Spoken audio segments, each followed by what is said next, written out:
First of all, I'll start with a little bit about myself. I earned my bachelor degree in business administration, office management from UNK, and I worked full-time for 3 years in a natural gas business here in Kearney, but quickly realized that that probably wasn't the location that I wanted to end up with for my 45-year work life. I started to do some research, applied for some different jobs, and eventually chose education. Went back to school for 1.5 years. I substituted for a semester and then started my full-time position. Within my teaching endorsements, I do have the BMIT endorsement, or the Business Marketing and Information Technology. I've acquired the Information Technology endorsement since then, as well as through my master's program, I acquired the school librarian. And I also have the Cooperated Diversified Occupations endorsement, which allows me to officially supervise students in an internship or on a work site type position. Besides my personal experience as administrative assistant, I also worked for 15 years as a tax preparer, tax advisor for H&R Block, part-time seasonal for 15 years, as I said. And then my teaching experience includes 3 different sizes of schools. So although I'm currently at Kearney High School and have been there for the last 5.5 years, I started my career at a D1 school, went to a Class C1 school for 5 years. So I have experience at different sizes and have acquired resources and abilities to teach information technology in all 3 of those size schools. So specifically at Kearney High School, since that's where I'm located now, I personally teach Information Technology 2, which is our intermediate Microsoft Office suite. I also teach Information Technology 3, which is our advanced skills in the Microsoft Office suite. It's also a little longer class, so I have the ability to do an electronic portfolio and an independent technology project. Besides my technology, I do have an e-commerce web page design class as well. Besides my technology classes, I also teach business classes in entrepreneurship, workplace readiness careers. In fact, the videos that we were talking about, I just showed 2 of them this morning. And have talked about transportation, distribution, logistics last week. And that's a big part of our workplace readiness careers class and sharing that information with my students. And then I'm currently supervising a student in a business internship at the moment. We also have an exciting opportunity at Kearney High School of adding a couple additional classes. Many of you have probably heard in the news some of the exciting things that are happening at Kearney High School. We recently got a grant last fall to send 2 teachers to training for Project Lead the Way. We have the engineering program at Kearney High School, but we're also considering adding, or will be adding, the computer science. And I will be trained to teach computer science and software engineering, and we have a math teacher that will be trained to teach the information to computer sciences class. So those are some exciting additions that we have to our technology program at Kearney High. Besides me, just a little bit more about Kearney High School is that we have 4 other business teachers as far as the business department is concerned, and our class offerings include marketing, advanced marketing, personal finance, business law, introduction to business management and marketing, accounting, advanced accounting, and our required technology course of Information Technology 1.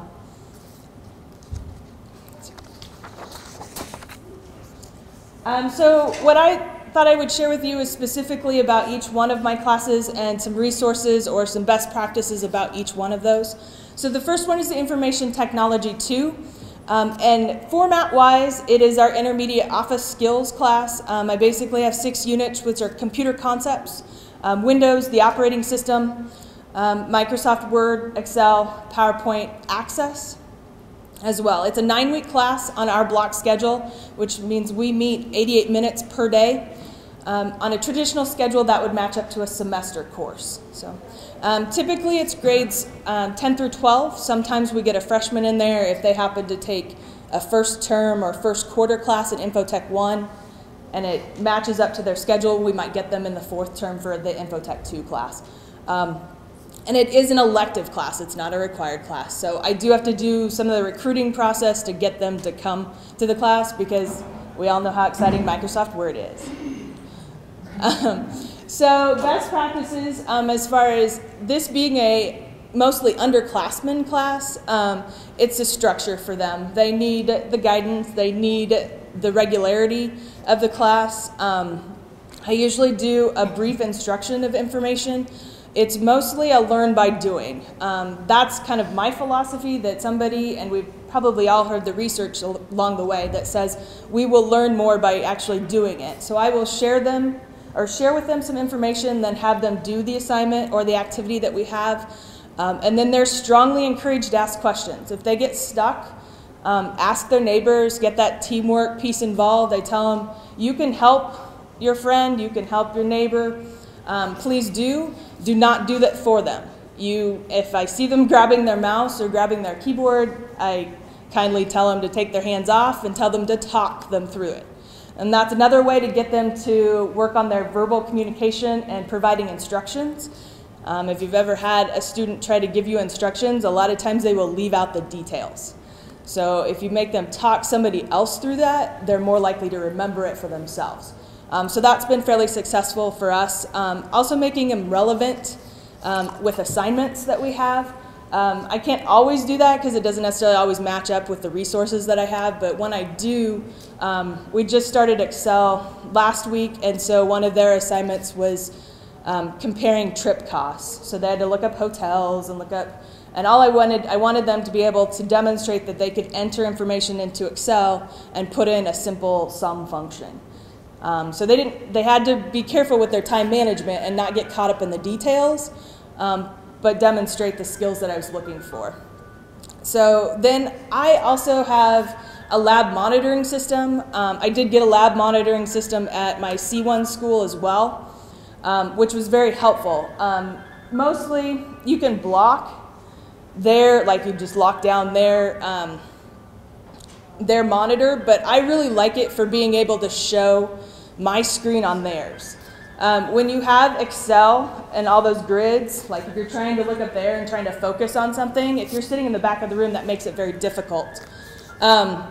When a student can sit and their monitor right in front of them has the Excel spreadsheet and exactly what I'm doing, that helps make helps them focus on it better, and they can see it, and they can see it right in front of them. So instead of blocking their computers a lot of times, I use it for demonstration purposes a lot more often, which makes it helpful to me. The other application that I use is a website provided by our textbook publisher that allows me to do pre and post tests, and then there's another feature in there that has some training or video components to it. I provide the test for presentation and information, and then I give them the same test, or we go over the information and we do the most commonly missed questions we take care of the most commonly missed questions and help them with the information. So, if you could advance, please. Information Technology 3 is that one step up. It's that advanced Office products. We do all of the Office, Word, Excel, Access, PowerPoint, and step it up. But this class is a full semester class, so on a block schedule, which would equal to a full year in a traditional format. It's for my juniors and seniors, and again, it is an elective course. With it being older students, it's a little less structured. They've started to acknowledge that they do need those skills. They understand and have an interest in the Microsoft Office area or just technology in general and can see the benefits from learning more. I treat them more independently because they can progress at a speed of their own. They're still high school students, so they still need that little push once in a while. But they also want that independence that they're growing up. I do have the unique or recent opportunity of offering them a certification, the Microsoft Office Specialist. Some of your schools may be a part of the Nebraska Microsoft IT Initiative. There are 47 schools and community colleges across Nebraska that got to be part of this process this year. That offers the Microsoft Office Specialist certification to our students, provided by the Nebraska legislature. They actually allocated money to complete this activity. So the exciting part of that, I can give that to my students. It also comes with a lot of additional resources besides what I just have in my classroom. So then they can explore some of the technology. You can advance this. And then I become more of a facilitator in this process rather than actual stand up in the front of the room and lead.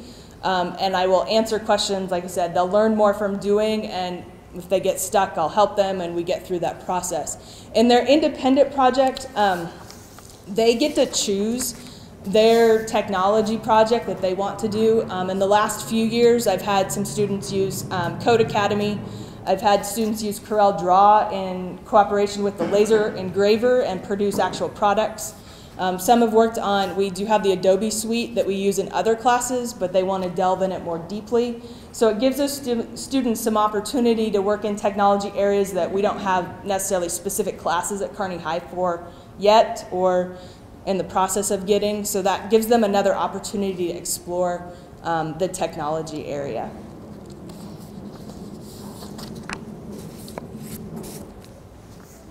The third class that I teach is e-commerce and web page design. Just as the title shares, it's kind of a split between the e-commerce piece and a web page design. So structurally, it's still a 9-week block class, or the semester traditional. It is also an elective class. So as e-commerce, we start with business online. We look at what other businesses are doing, how they operate on the internet. Are they just sharing information? Are they providing an interactive website where you can purchase information or purchase products? How does that work out? And then we transition into where they're designing their own web pages and working on their own projects. The best practices or pieces in this one have to do with quality resources. This class was actually started before I started at Kearney High School, so and we were going through the curriculum change process when I arrived, I did get the opportunity to evaluate and research a new textbook. From the current textbook that was there, the publisher had not created another edition, so that matchup wasn't there, and I didn't really find anything unless I had 2 or 3 textbooks to actually match what was in the curriculum of the class. And I'm sure all of you know how pricey textbooks are and their resources. So my option, I chose to keep the current textbook, but then I updated and supplemented with internet resources. And over the years, I've added additional pieces to that class. And there are lots of web designers, web design teachers around Nebraska and the country. And because of my professional involvement, I've been connected with them to get some more quality resources without, or trying to kind of alleviate the time-consuming process of researching some of those quality resources. The other pieces for this particular class being elective is making that relevant, practical, allow them to explore a little bit and match up with their interests. When it's an elective class, you really have to have that draw. Is there time for them to kind of investigate and do some things that interest them and match up to where they're at?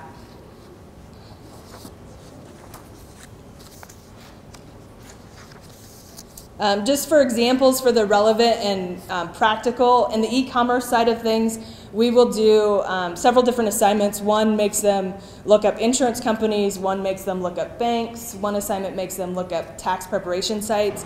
And through that assignments, then they answer a series of questions that compare those different sites. Then they respond with a reflection or application paragraph at the end as to which website or bank or whatever they would choose to use if they were in that position or process. And then as we move to the web design piece, that's where they really get to do their interest. They will choose a business of interest to them. They will choose and choose and design some of their graphics and things that they can include in their process. The next piece that's really benefited me and then in turn benefited my students is the ability to continue my education and experience. First of all, the one is classroom guest speakers. Brian, that was up here earlier, has come to my class multitude of times over the last few years to tell my students about careers in technology, and I have him scheduled for the next 2 terms as well. So classroom guest speakers are huge. I will have them come in as well as then carry that information to my other classes or other students and remind them, hey, I just heard from Economic Development Council and they said we need these kind of jobs and in this particular area. So keep studying, keep doing what you're doing, or it helps to draw more students in as well. The next piece is conferences, workshops, and trainings. And this takes support from administrators, principals, co-workers to allow you time or opportunities to be in these positions. My favorite one, the Nebraska Career Education Conference is held right here in Kearney every year, first week of June. Never missed it. It's going to be different this year. I'm getting married at the end of May. But it is my favorite conference, and I have learned so much from that conference. And the connections that you make with other teachers and the connections that you make with other professionals at conferences and workshops and trainings. I'm a member of the Nebraska State Business Education Association, and our fall conference, although just a morning little conference, was held in Lincoln this last fall. We toured Huddle, and we had the architects and developers of the rail yard and Canopy Street speak directly to us. And I was on a Saturday morning, and some of the great information I brought back to my students and shared those statistics and that information that we gathered and learned that day. Last summer, I also had the opportunity to go to the AIM Faculty Academy Working Connections Conference, and I took a mobile app development training. First time I've developed mobile app. It was pretty simple, pretty basic, but you say mobile app to a student, they're like, oh, what'd you do? I'm like, yeah, see, here it is. And I have it on my telephone. It doesn't really go anywhere. It's just one of those conference type mobile apps, but they're still excited to see that I've actually done something. So that brings a little bit of credibility to my background, and so they're excited of what they're doing in our classes. The other part is I'm a Future Business Leaders of America advisor, which has also brought additional opportunities. I've had some fantastic students that have allowed me to travel along with them to state and national conferences, and with that, the connections that we make to bring in additional resources, or our national level has created a lot of different partnerships, and from those partnerships come some educational opportunities as well. So lots of additional resources. Next one is college courses. I completed my master's degree in 2010, and since then I've done some specific courses that relate to my actual teaching load. One of those is what educators need to know about business and industry. It was a week-long class that Doan provided, and we got to tour 15 to 20 businesses in the Tri-City area, and actually go in and see what they're doing, talk to their HR people, what kind of students or what kind of employees are you looking for. And I still, even though that was 2 or 3 years ago, I still carry that information into my classes now, into the students that I see today.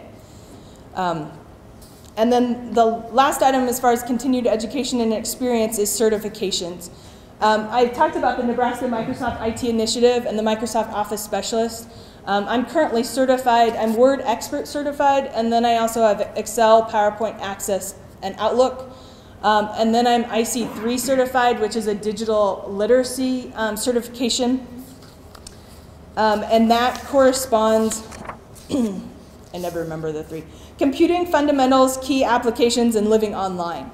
Well, through that process and a thankful grant from our County Public Schools Foundation that I got last year, we became a Certiport authorized testing center last year, and so I started testing my students before the Nebraska Microsoft IT Initiative, and I had 9 students earn 12 certifications last year, and so with the Nebraska Microsoft IT Initiative, I'm allowed to continue the Certiport Authorized Testing Center and gain additional resources. So that's another exciting process and another exciting benefit to my students that they can carry as resume builders. There's not many classes that you have that you can also tack on something to your resume. So the other piece on information technology 3 that I forgot to mention is it's articulated with Central Community College. And every 3 years I meet with their instructors to match up our curriculum. If it matches, they say go for it. And if a student earns a B or better in the class, then they get credit at Central Community College. So that's 3 hours college credit for a computer class. So kind of exciting there as well. As far as resources, in general, there are a lot of resources available in regard to information technology. And sometimes it's the cost of time and cost is the challenge in order to get to those resources. But there's a lot of great ones that are free. Many of you probably Google Apps for Education schools, or some of you might even be in the Microsoft IT initiative. Just the Microsoft.com website itself and the Google website, there's educator sections that provide specific lesson plans, or just for the general user. I will show tutorials out of the Microsoft website to show them what Windows 8 looks like and how they can prepare, because most of the computers that are out there coming off retail from Best Buy or Dell or whatever are loaded with Windows 8.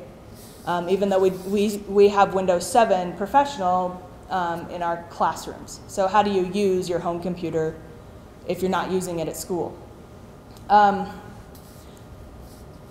Besides that, specifically related to the coding piece, as I mentioned, I use Code Academy. We used code.org and participated in the Hour of Code in December, the Computer Science and Education Week, and also W3 Schools. Many times to fill that little 2 minutes at the end or whatever at the beginning or end of class, when you finish a project, you've done the save, you've done the close, there's not enough time for them to open again, what do? I will show little video clips from the news network sites.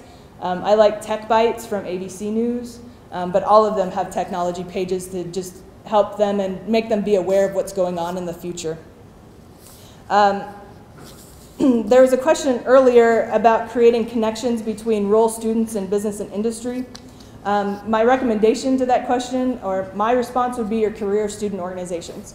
My personal experience is FBLA, but there are other career student organizations in a lot of different schools, and that can provide statewide support. It can also provide you with national support for some of those connections to business and industry folks, and that's something that's already built in to some of your schools already. I also do, in my entrepreneurship class, I do personal interviews. I have my students go interview an actual individual, actual entrepreneur. You could take that and have them interview an actual industry person to make that connection. So, as far as paid, I do have some high-ranking or some that I couldn't live without paid items, and that Skills Assessment Manager, which is, we call it SAM, is provided by the textbook publisher Cengage Learning. I've used that one for probably 8 to 10 years. I couldn't live without it. That's the one that gives me the pre-test. It kind of tells the kids they really don't know as much as they think they know. And then I can also give it to them as the post-test, but also gives me that formative information in the middle to help them progress to our final summative assessment. Many of you might have atomic learning in your schools. We actually got it initially as a teacher training process, but our media director also had it set up for our students. She just has one general student account. So then I have a course management system on Moodle. Our technology department is set up as learn.kps. And I will post it, since both of those are password protected, it's not free and out there over the internet. My kids can get to the video tutorials on atomic learning. There's the Microsoft Office ones, they have Adobe ones, and then they also have just tons of other videos out there available that are technology related. That helps them get more focused, that helps with more direct rather than that general Google search that you have to watch this 15-minute video on YouTube that gives you maybe 2 minutes of content. Which they're always joyous to look at YouTube, but some of that filtering and getting them to the right spot is a challenge when you open up the access to let them search on YouTube. And then recently this year I talked about quality curriculum for my web design class, and that was I was able, through a donation we received this year, to purchase software or subscription to a website from ieclass.com. There are a lot of resources, a lot more than I could even use. It's actually built for a full year course in just web design, but it costs less than $500 and you can have up to 75 subscriptions. And so it was an excellent resource for our situation. You do have to have the software, and we had the matching software that went with it, as far as Dreamweaver, and then the others were free downloads. But that helped web design as well, and it was fairly economical for my situation. So in conclusion, as the world says, we have a lot of technology savvy or technology native individuals, but in my experience, they lack productivity. They lack the ability to be effective and efficient and get the job done. We all know that time is money, and that's what our business and industry people are looking for. Can you do it quickly? And the quality assurance people are looking to make sure that you do it correctly. And that's where we have to draw them in some way. So for me, it's talking technology with them. I actually had the instance this morning. I had a student that was, because we had the snow day yesterday, and I had a student that was, it's like, I had to redo my IP address. And I'm like, well, what, did you get hacked? And then I had another student that said, how do you know that? I'm like, I teach technology, but almost 40-year-old female, there's nothing I know about video games, right? So I don't necessarily give off that perception that I know technology, so I have to start talking it with them, getting them to talk to it about me, and find out their passions, and then match their passions to the curriculum and choices that I have. And once you do that, then you start developing and creating that relationship, and they'll get in those classes, and they'll find those things that can really take them far. Thank you.